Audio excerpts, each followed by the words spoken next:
संक जिल्हा परिषद मतदारसंघामध्ये जनस्वराज्य शक्ती पक्षाने जोरदार मुसंडी घेतली आहे. जनस्वराज्य शक्ती पक्षाचे प्रदेशाध्यक्ष समितदादा कदम यांनी या संपूर्ण जिल्हा परिषद गटामध्ये झंझावाती दौरा केला, अनेक सभा घेतल्या, तसेच विविध मतदारांच्या गाठीभेटी घेतल्या. या मतदारसंघामध्ये जनस्वराज्य शक्ती पक्षाचा विजय निश्चित असल्याची प्रतिक्रिया यावेळी समितदादा कदम यांनी व्यक्त केली आहे. जत तालुक्यातील असंगी जत या ठिकाणी प्रचार सभा झाली. या सभेमध्ये समितदादा कदम यांनी जनतेला जनस्वराज्य शक्ती पक्षाच्या उमेदवारांना मतदान करावे असे आवाहन केले.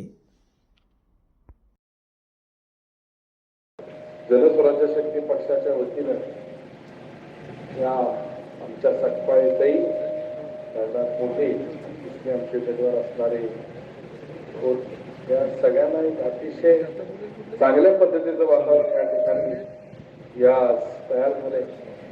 आज येऊ घेतलेल्या 2026 जिल्हा परिषदेच्या पंचायत समितीच्या निवडणुकीच्या निमित्तानं या ठिकाणी उपस्थित असणारे या पक्षाचे जत तालुक्याचे नेते आमचे मित्र सपकाळ साहेब, त्याचबरोबर नगरात मोठे जे सुरुवातीपासून संघटनेत माझे सहकारी, त्याचबरोबर असणारे आमचे कोच आणि आज सांगलीतून माझ्यावर आलेले पक्षाचे शहर जिल्हाध्यक्ष डॉक्टर पंकज मेहत्रे, त्याचबरोबर चव्हाण सर, रजित चव्हाण सर, इतर असणारे सर्वच प्रमुख मंडळी.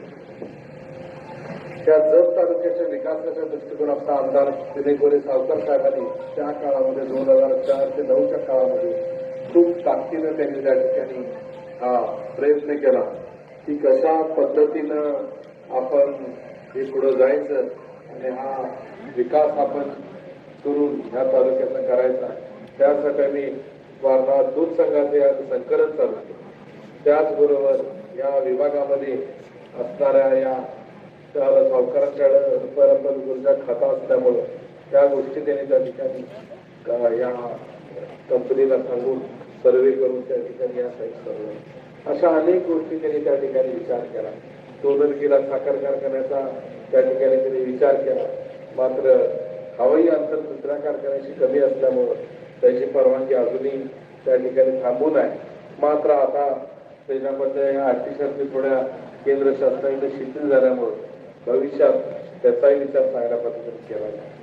महायुतीचं सरकार आहे, देशामध्ये मदत मोदी साहेबांचं सरकार आहे, राज्यामध्ये फडणवीस साहेबांचं सरकार आहे, खालती आम्ही सगळे आहोत. सावकार साहेब पक्षाचे आमदार आहेत, महायुतीचे घटक पक्ष आहोत. 2 आमदार आपले अशोकराव माने बापू आणि सावकार साहेब. एक अतिशय चांगलं वातावरण या ठिकाणी आपल्याला निर्माण होतं आणि आपल्याला निवडून येण्याच्या दृष्टिकोनात कोणतीही अडचण मला आज वाटत नाही. आपले उमेदवार अतिशय सक्षम आहेत, त्यांना या निवडणूक लढवणार आहे, आरक्षण काय पडणार आहे याची कधी कल्पना नसताना त्यांनी त्या ठिकाणी जिल्हा नियोजनावरती आपले एक सदस्य मी असल्यामुळं त्या माध्यमातून विकास निधी या मतदारसंघासाठी आहे. एक तळमळीचा कार्यकर्ता आज तुमच्या सगळ्यांसाठी आम्ही त्या ठिकाणी केला. माझ्या तुम्हाला सगळ्यांना एकच बंधू भगिनीनं विनंती आहे की या वेळेला तुम्ही आम्हाला हा विकासाच्या दृष्टिकोनाचा संधी द्या. भविष्यामध्ये या विभागाचं आम्ही सोनं केल्याशिवाय थांबणार नाही, एवढं मी तुम्हाला अनेक प्रश्न या तालुक्यामध्ये अजून आरोग्य असेल, शिक्षण असेल, अनेक गोष्टी या ठिकाणी केल्या त्या नक्कीच कशा पूर्ण केल्या जातील त्याचा प्रयत्न आम्ही करू. त्याचबरोबर आता केराव चालू होतील, 12 महिने पाणी आणि असं स्वच्छ आणि सुंदर त्या ठिकाणी बघायला आमचा नक्कीच एक प्रयत्न आहे. हे कशा पद्धतीने करणं आवश्यक आहे ते आम्ही करतो. मी तुम्हाला आज एवढंच सांगतो या कार्यक्रमाच्या निमित्तानं आणि या प्रचार दौऱ्याच्या निमित्तानं की येणाऱ्या निवडणुकीमध्ये 7 तारखेला जनस्वराज्य शक्ती पक्षाचे 1 जिल्हा परिषद 2 पंचायत समितीच्या अधिकृत उमेदवार आहेत. त्यांच्या नावापुढं नारळाचे बागायचं चिन्ह जे आहे त्याचं बटन दाबून त्यांना प्रचंड बहुमताने तुम्ही सगळे विजयी करा आणि येणाऱ्या ज्या सभागृहात आहेत ही सगळी मंडळी तुमचं प्रतिनिधित्व करतील. मी तुम्हाला एवढी खात्री देतो की हे उमेदवार हे स्वतःचे जर असतील तर तुमच्यातला प्रत्येक एकांचा प्रतिनिधी तिथं असेल. अनेक अतिशय समाजासाठी तळमळीचे असणारं काम आणि अडचणी दूर करण्याच्या दृष्टिकोनातून ते कटिबद्ध आहे. मी आज तुम्हाला एवढंच आश्वस्त करतो की आज ही आपण प्रचारची सभा या ठिकाणी चालू केली. मला तुमच्या सगळ्यांची उपस्थिती आणि तुमच्याकडे बघून एवढा आत्मविश्वास आहे की विजयाची सभा ही तुम्ही इथं करायसाठी आम्हाला योग्य पद्धतीनं प्रतिसाद द्या. आज आपल्या मित्रमंडळीला, आपल्या पै पाहुण्यांना सगळ्यांना मिळून सांगा की आपल्याला जनस्वराज्य शक्ती पक्षाचा हा झेंडा हातात घेऊन विकास त्या ठिकाणी करायचा आहे आणि पुढे जायचं आहे. मी तुम्हाला आज या गावाच्या देवीच्या साक्षात सांगतो की ह्या गावचा विकास आणि त्या भागाचा विकास हा कसा केला जाईल यासाठी जनस्वराज्य शक्ती पक्ष हा कायम विचारात्मक आणि तुमच्यासाठी कायम असणारा एक अतिशय चांगला एक विकासात्मक पावित्र्य घेऊन पुढे जाईल. यामध्ये कोणतीही आता मनात शंका बाळगू नका.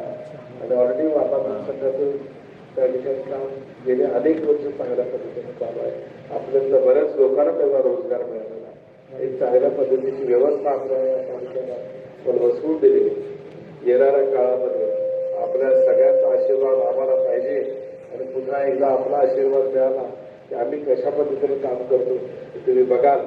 तुम्हाला भविष्यामधलं एक चांगलं उज्ज्वल भविष्य कसं केलं जाईल यासाठी आपल्या सगळ्यांचा प्रयत्न आहे. आज जास्त वेळ घेत नाही. तुमच्या सगळ्यांची भेटून करायची खूप इच्छा आहे. पण पुढे मला खूप सभा करून आज कवठेमहांकाळच्या सभा करून कोल्हापूरच्या मिटिंगला जायचं आहे. तर तुम्हाला मी आज या ठिकाणी विनंती करतो आपण सगळ्यांनी येणाऱ्या 7 तारखेला गावाच्या माध्यमातून आपल्या अधिकृत उमेदवारांना मतदान करून मोठ्या संख्येने विजयी करा आणि आपल्या या ऋणात कायम आम्हाला आपल्याला राहू दे एवढी अपेक्षा व्यक्त करून माझी 2 व्यक्तित्व राहिलेले. यामुळे या मतदारसंघातून सौभाग्यवती सुजाता पाटील, सुभाष भक्ती व साहेबराव टोले प्रकाश यांनी या मतदारसंघातून विजय मिळवला आणि सांगली जिल्हा परिषदेच्या महिला बांधव सभापती म्हणून सुजाता पाटील यांनी काम केलेलं आहे. लस पूर्वभागातील दिग्गज नेते स्वर्गीय बसवराजा पाटील यांनी सुद्धा जनस्वराज्य शक्ती पक्षाच्या उमेदवारीवरती विजय मिळवला आणि सांगली जिल्हा परिषदेचे उपाध्यक्ष म्हणून त्यांनी काम केलं. याबरोबर संघ पंचायत समितीचे सभापती म्हणून आर.के. पाटील सर यांनी सुद्धा जनस्वराज्य शक्ती पक्षाच्या उमेदवारीवरती काम केलेलं आहे. गेल्या निवडणुकीमध्ये गिरगाव पंचायत समिती गणातून या रोखेत आर्याप्पा घेरडे यांनी विजय मिळवला आणि त्यांनी जतचे उपसभापती म्हणून काम केलेलं आहे.